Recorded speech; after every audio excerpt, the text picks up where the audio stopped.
एक गांव में एक गरीब आदमी रहता था जो हर रोज यही सोचता था कि उसकी गरीबी कभी खत्म नहीं होगी।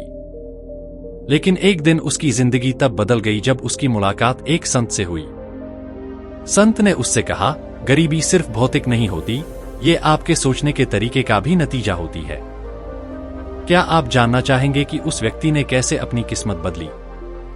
अगर आप ये सब जानना चाहते हैं तो दोस्तों, तो आज की कहानी शुरू करने से पहले मैंने आपसे एक छोटी सी गुजारिश की है। अगर आपने अभी तक हमारे चैनल को सब्सक्राइब नहीं किया है तो प्लीज चैनल को सब्सक्राइब कर लें और नोटिफिकेशन भी ऑन कर लें ताकि आने वाले हर वीडियो की जानकारी आपको सबसे पहले मिल सके। अगर आप ये सब जानना चाहते हैं, एक बार की बात है, ये जान लें। गौतम बुद्ध अपने सभी शिष्यों को जीवन की गहराइयों के बारे में बता रहे थे। तभी उनके एक शिष्य ने उनसे पूछा, गुरुजी, मेरे मन में एक सवाल उठ रहा है। महात्मा बुद्ध मुस्कुराए और उन्होंने शिष्य से कहा, बेटा पूछो, तुम्हारे मन में कौन सा सवाल उठ रहा है? क्या मनुष्य के पास अपनी गरीबी दूर करने का कोई उपाय नहीं है, और इसका क्या कारण है जिसके कारण कुछ लोग हमेशा गरीब ही रह जाते हैं? तब महात्मा बुद्ध ने शिष्य से कहा, बेटा, आज तुमने पूरी मानव जाति के लिए बहुत ही अद्भुत प्रश्न पूछा है। मैं इस प्रश्न का उत्तर एक बहुत ही प्राचीन और अद्भुत कथा से दूंगा। जानिए, इस कथा को अंत तक ध्यानपूर्वक सुनिए। तब महात्मा बुद्ध कहते हैं कि एक गांव में बहुत ही गरीब ब्राह्मण रहता था और उसके घर में एक बहुत बड़ा पीपल का पेड़ था। उस पेड़ पर मोर और मोरनी का जोड़ा रहता था। मोर और मोरनी दोनों ही बहुत बुद्धिमान थे। जानिए, और वह ब्राह्मण बहुत ही सीधा साधा और सत्यवादी व्यक्ति भी था। वह गरीब व्यक्ति गरीबी का जीवन जी रहा था और अपने परिवार का पालन पोषण भी नहीं कर पा रहा था। लेकिन वह ब्राह्मण उन दो मोर और मोरनी का बहुत ध्यान रखता था। वह उन्हें खाने के लिए भोजन और पीने के लिए पानी देता था। उस ब्राह्मण के हृदय में पशु पक्षियों के लिए बहुत दया थी। वह मोर और मोरनी भी उस ब्राह्मण के घर बहुत खुश रहते थे। मोर को अपने लिए भोजन लाने के लिए कहीं बाहर नहीं जाना पड़ता था, क्योंकि ब्राह्मण उसे घोंसले में ही भोजन दे देता था।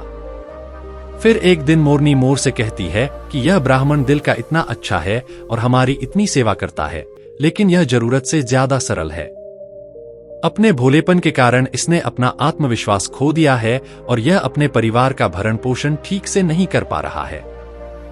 मोर कहता है, हाँ प्रिय, इसके जीवन में गरीबी के कारण बहुत दुख है। तब मोरनी कहती है, प्रिय, संसार में ये 6 दुख बड़े दुखदायी हैं। पहला दुख है पत्नी से वियोग, दूसरा दुख है प्रियजनों द्वारा अपमान, और तीसरा दुख है कर्ज न चुका पाना। चौथा दुख है दुष्ट राजा की सेवा करना। पांचवां दुख है दुष्ट पुरुषों की संगति करना, और छठा दुख है गरीबी में जीवन व्यतीत करना। इन दुखों के कारण ही मनुष्य का शरीर बिना अग्नि के जलता रहता है। एक दिन मोर और मोरनी ने ब्राह्मण को बहुत चिंतित और असहाय पाया। उन्होंने सोचा कि उन्हें ब्राह्मण की थोड़ी मदद करनी चाहिए। बेचारा ब्राह्मण हमारे लिए इतना कुछ करता है, सभी पक्षियों की इतनी सेवा करता है, बदले में हमें उसके लिए कुछ काम की व्यवस्था करनी चाहिए ताकि वह और उसका परिवार सुखी जीवन जी सके। पूरी रात सोचने के बाद अगले दिन मोर और मोरनी ने ब्राह्मण से कहा, हे ब्राह्मण देवता, आप राजा के पास जाइए और राजा से कहिए कि वह आपको अपने यहाँ नौकरी पर रख लें और उनसे कहें कि आप उन समस्याओं का समाधान करेंगे जिन्हें कोई और नहीं सुलझा पाएगा, और वेतन के रूप में राजा से प्रतिदिन 100 स्वर्ण मुद्राएं मांगिए। ब्राह्मण ने कहा, पक्षियों, राजा की समस्या का समाधान करने की मेरी क्षमता कहाँ है, लेकिन फिर भी अगर आप दोनों मुझे बता दें तो मैं जाऊंगा, मुझे पता है। मोर और मोरनी की सलाह पर गरीब ब्राह्मण राजा के दरबार में पहुंचा और राजा को वही सब बताया जो पक्षियों ने उससे कहा था, और वेतन के रूप में प्रतिदिन 1 स्वर्ण मुद्रा मांगी। राजा ने कहा, क्या तुम जानते हो ब्राह्मण, हमारे मंत्री को भी 100 स्वर्ण मुद्राएं नहीं मिलती हैं, और तुम हमसे 100 स्वर्ण मुद्राएं चाहते हो? ब्राह्मण ने सिर झुकाकर उत्तर दिया, हाँ महाराज, मैं 100 स्वर्ण मुद्राओं से कम नहीं लूंगा। उधर मंत्री ने देखा कि ब्राह्मण का रंग काला था और शरीर बहुत कमजोर था। उसने पुराने, गंदे, फटे कपड़े पहने हुए थे और सिर पर फटी पगड़ी बंधी हुई थी। उसका चेहरा बता रहा था कि ब्राह्मण बहुत गरीब है। फिर भी भगवान जाने मंत्री के मन में क्या आया। उसने राजा से कहा, महाराज, आप इसे 100 स्वर्ण मुद्राओं पर वेतन के रूप में रख सकते हैं। जान लीजिए कि यह ब्राह्मण गरीब है, लेकिन जब यह 100 स्वर्ण मुद्राओं से कम पर राजी नहीं हो रहा है तो इसमें जरूर कोई योग्यता होगी। राजा ने कहा, मंत्री जी, अगर मैं इसे 100 स्वर्ण मुद्राएं देकर नौकरी पर रख लूं, तो क्या यह दूसरों के साथ अन्याय नहीं होगा? जान लीजिए कि हमारे पुराने दरबारियों को भी इतना पैसा नहीं मिलता। मंत्री ने कहा, महाराज, अगर ब्राह्मण 100 स्वर्ण मुद्राएं लेने की जिद कर रहा है तो जरूर उसमें कुछ खास बात होगी। उसके चेहरे को देखकर किसी नतीजे पर न पहुंचे। मंत्री के बार बार अनुरोध करने पर राजा ने उसे अपने पास रख लिया। ब्राह्मण ने घर आकर सिक्के अपनी पत्नी को सौंप दिए। उसकी पत्नी ने आज पहली बार इतने सारे सोने के सिक्के देखे थे। उसकी आंखें खुली की खुली रह गईं और उसने पूछा, तुम्हारे पास इतने सारे सोने के सिक्के कहां से आए? ब्राह्मण ने कहा, देखो, डरने की कोई जरूरत नहीं है। मैंने ये सिक्के कहीं से नहीं चुराए हैं। मैं आज इन 2 मोरों और मोरनी की सलाह पर राजा के दरबार में गया और राजा से एक ऐसी नौकरी मांगी जिसमें मुझे प्रतिदिन 100 सोने के सिक्के वेतन मिले।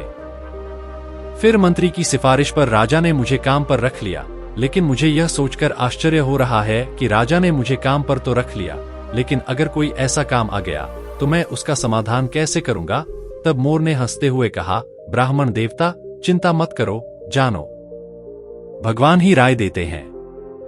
जब देते हैं तो भरपूर देते हैं, जब दे चुके हैं तो समाधान भी बताएंगे। आज ब्राह्मण उन 2 मोरों और मोरनी के निर्णय से बहुत खुश था।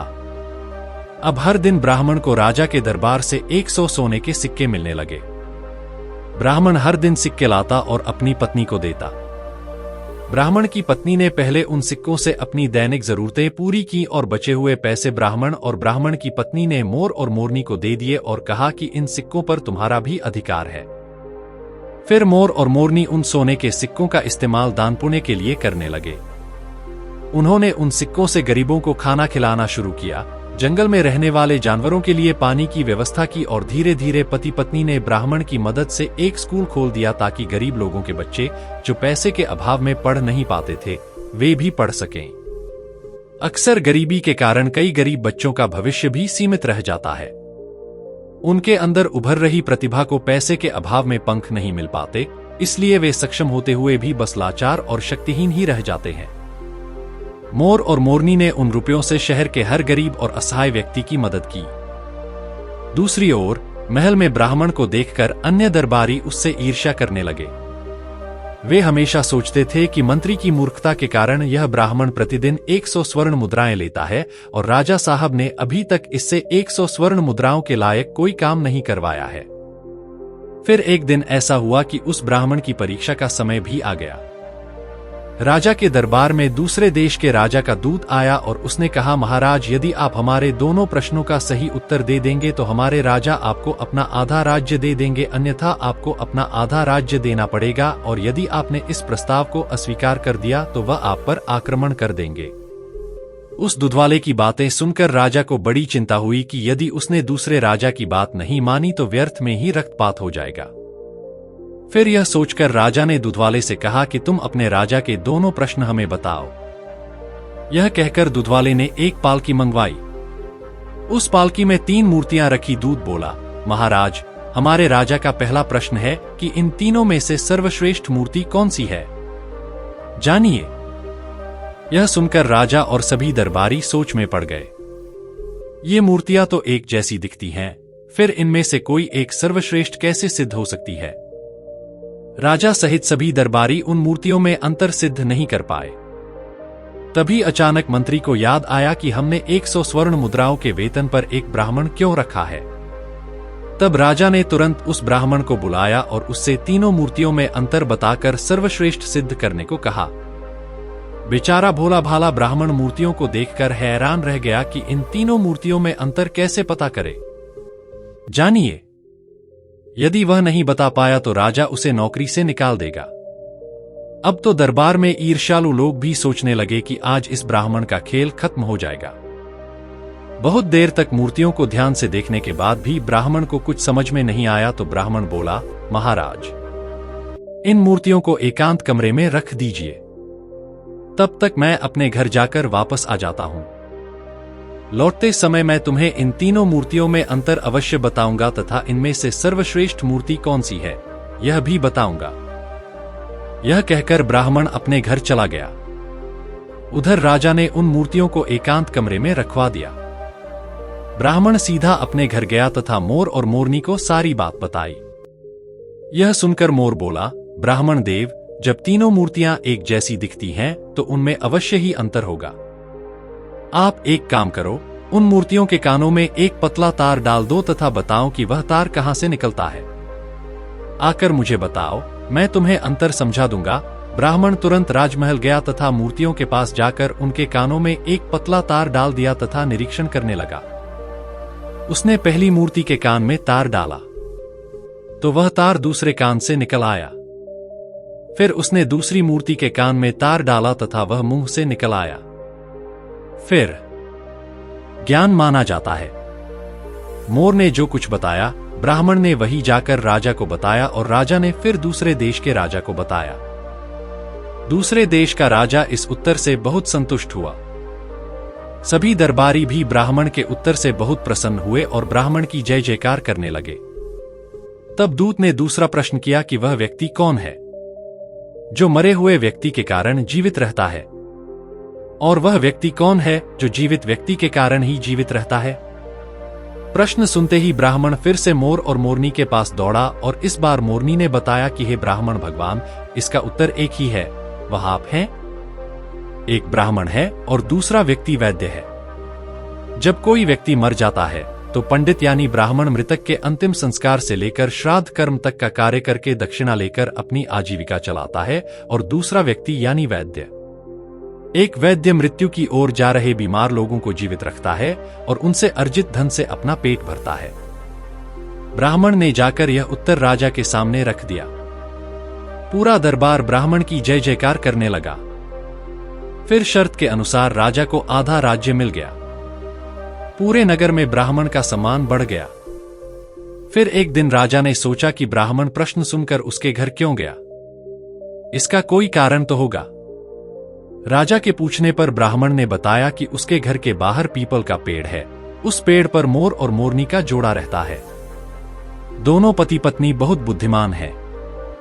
मैं उनके कहने पर यहां काम कर रहा हूं और इन दोनों ने मुझे इन प्रश्नों के उत्तर बताए हैं। यह सुनकर राजा बहुत खुश हुआ। फिर राजा ने मोर और मोरनी दोनों को अपने महल में बुलाया और उनसे पूछा कि तुम्हें यह ज्ञान कहां से मिला। ज्ञान। तब दोनों पक्षियों ने मुस्कुराकर उत्तर दिया, महाराज, हमें यह ज्ञान इस ब्राह्मण से मिला है जिसके घर में हम रहते हैं।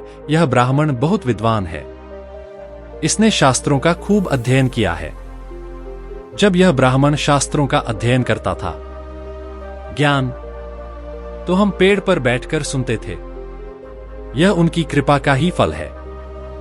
महाराज, यह ब्राह्मण बहुत सरल है, इसमें आत्मविश्वास की कमी थी। अपनी सादगी के कारण ही इसने जीवन भर दरिद्रता झेली। इस बार इसने हमारी सलाह मानी और सफल हुआ। राजा ने कहा, हे पक्षियों, मुझे तुम पर बहुत गर्व है। तुमने एक असहाय ब्राह्मण का सम्मान बढ़ाया है और साथ ही इस राष्ट्र का नाम भी रोशन किया है। जो चाहो मांग लो। तब मोर कहता है, महाराज, मैं चाहता हूं कि हमारे नगर में सभी प्राणी सुखी जीवन जिए तथा कोई भी पक्षी या कोई भी पशु भूख या प्यास से न मरे। मोरनी भी कहती है, महाराज, मैं चाहती हूं कि हमारे राज्य में बेटों की तरह बेटियों को भी शिक्षा मिले। कहा जाता है कि जहां महिलाएं अज्ञानता के अंधकार में भटकती हैं, वहां कभी सुख और शांति नहीं हो सकती। एक महिला अपने बच्चों की शिक्षिका होती है। यदि वह शिक्षित होगी तो उसके बच्चे भी शिक्षित होंगे। मोर और मोरनी की सलाह पर राजा ने अपने राज्य में महिला शिक्षा और पशु सेवा को बढ़ावा दिया।